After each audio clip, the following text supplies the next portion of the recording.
E hoje eu quero conversar com você a respeito de como que um dono de negócio diminui a sua chance de se decepcionar com uma contratação.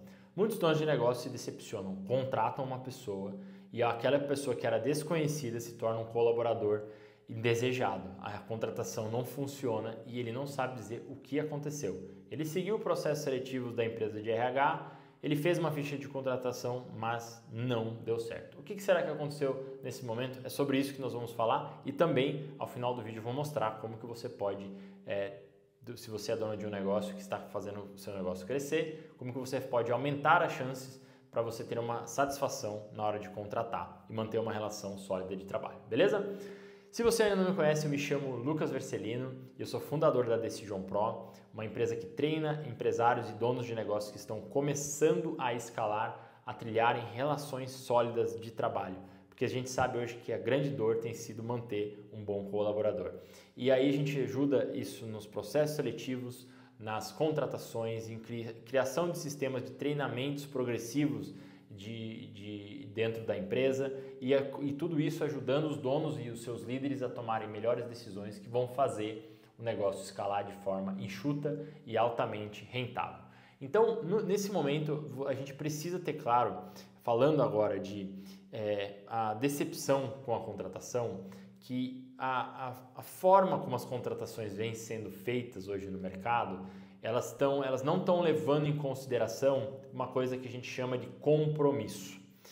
O compromisso, ele é um elo que o colaborador e o dono, eles acabam fazendo para que a coisa funcione melhor, flua melhor. Não é garantia, a gente não tem como ter garantia, mas a gente tem como sim ter uma maior percepção de valor de ambas as partes e estar na mesma página para que a coisa aconteça. Então, não é feito isso. A contratação ela é feita mais mecânica. O dono do negócio imagina que existe uma vaga ali no mercado, ele vai lá e contrata essa pessoa para essa vaga e aí a gente imagina que existe uma pecinha do quebra-cabeça ali, que é o colaborador, e existe uma outra pecinha do quebra-cabeça dentro da empresa, que é a demanda dentro da empresa.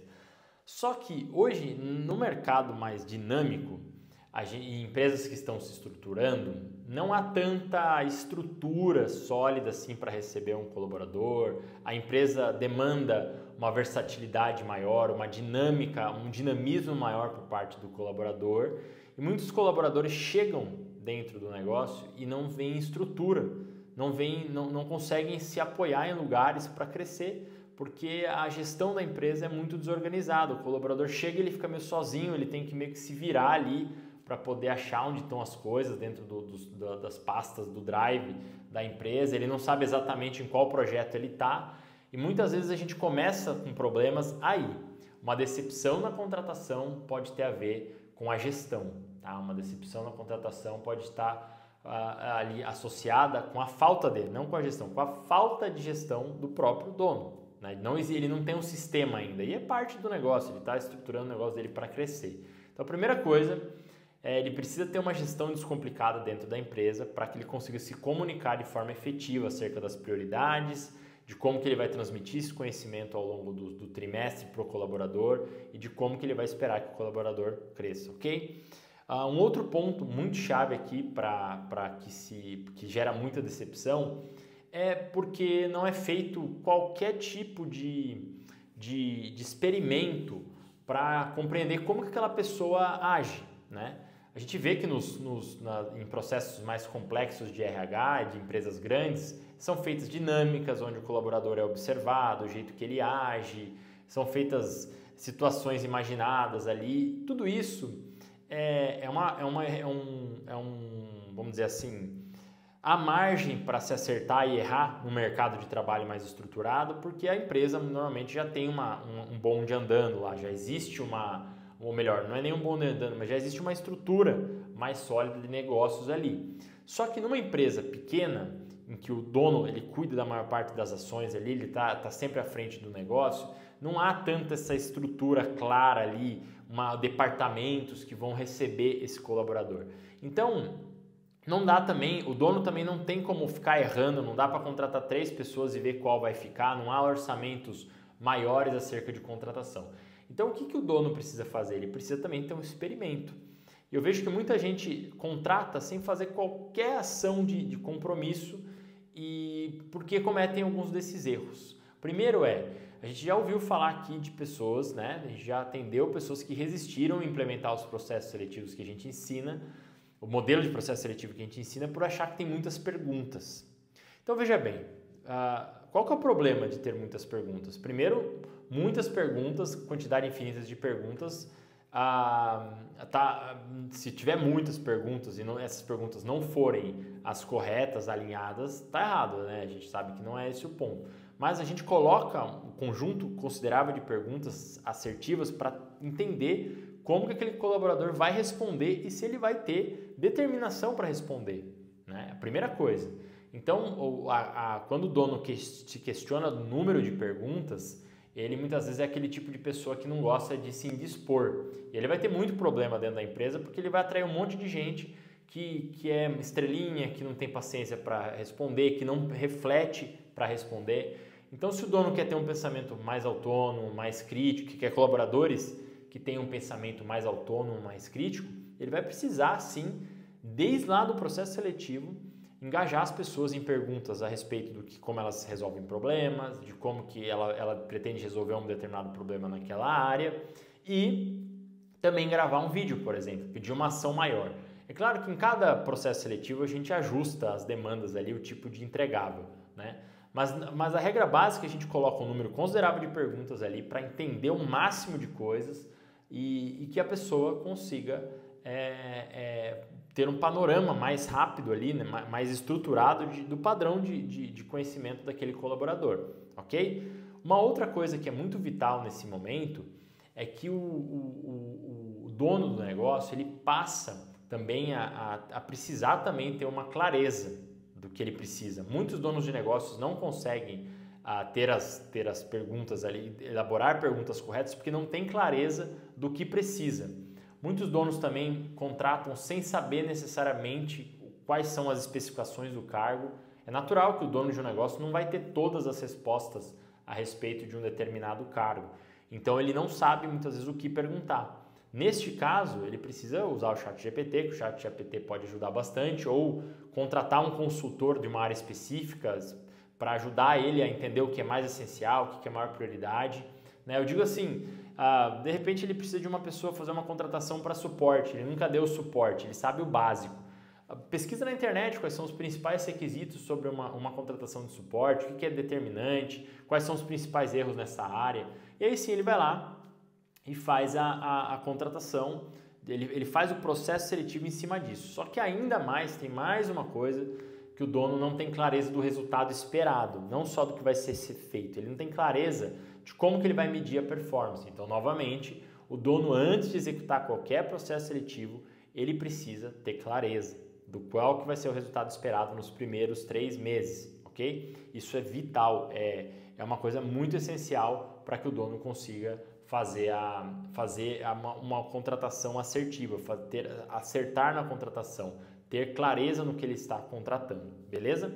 Então ele precisa sim ter clareza do resultado esperado e ter clareza das atividades que vão ser medidas ali. Um outro ponto, eu não quero me alongar muito para não ficar muito técnico, mas assim, o dono também precisa ter uma noção de que ele precisa criar um micro experimento. A gente chama aqui de Sprint Pro, que é depois que o dono acaba tendo escolhe algumas pessoas que ele gosta, que a gente chama de heurística de afeição, tendência a gostar, que é um ponto cego. Ele precisa tomar cuidado para ele não ir com a cara somente do colaborador e não compreender outros fatores que ficam ocultos. Ele precisa fazer o Sprint Pro, que é um pequeno teste, um desafio das pessoas que ele selecionou ali, que ele coloca um desafio para ser executado a respeito de, por exemplo, é área comercial, então eu quero precisa ser estruturada a área comercial. Então, para esse Sprint Pro, você dá 3 dias para a pessoa ali e a pessoa preenche um Google Docs de uma página, para ser bem enxuto, explicando qual seria o plano de trabalho dela para estruturar uma área comercial em linhas gerais. Você não está contratando a pessoa para estruturar a área, mas sim para que ela execute, que ela dê uma demonstração de como ela trabalha. E aí sim, através desse Sprint Pro, que é esse desafio que a gente coloca nas contratações, a gente consegue ter uma noção mais prática, tá? realista do jeito que a pessoa age. Acontece muito nesses momentos de a gente pegar dos donos de negócio que a gente atende acabam conseguindo separar o joio do trigo no sentido assim, de ter muita gente que se recusa a fazer o desafio.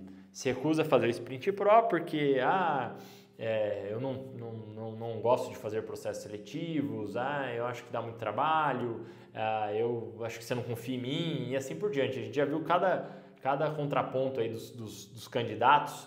Então a gente sabe que se a pessoa não está topando, não fazer nenhum desafio simples para poder participar da empresa, que dirá ela vai trazer muitos problemas dentro da empresa. Normalmente é isso que acontece. A gente já livrou os donos de negócio aqui de vários colaboradores em encrenca por conta disso.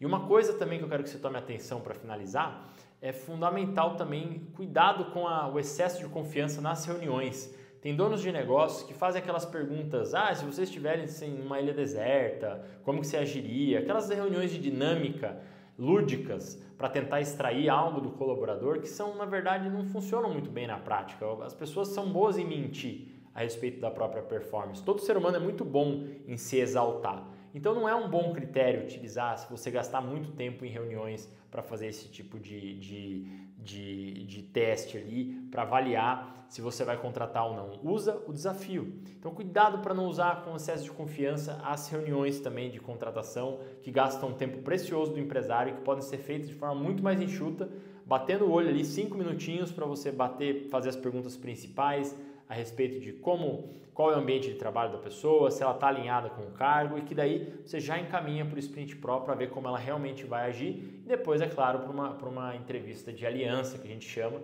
que é para acertar os termos da contratação. Isso tira os atritos e traz muito mais confiabilidade no processo de contratação do dono do negócio, beleza? Então, esses pontos ajudam muito ao dono não se desapontar com uma contratação, beleza? Espero que você tenha gostado desse conteúdo. Parece que são muitos passos, mas depois, à medida em que o dono vai implementando, isso vai se resolvendo à medida em que o dono coloca em prática e resolve essa questão para evitar, porque não tem nada mais custoso e que toma tempo do empresário do que ter passado 3 meses, 6 meses com o colaborador que ele escolheu errado. Ele gastou dinheiro, ele gastou o tempo dele, gastou a energia dele e ele podia ter previsto muita coisa que aparece nesses filtros que a gente coloca de contratação, beleza? Um forte abraço e até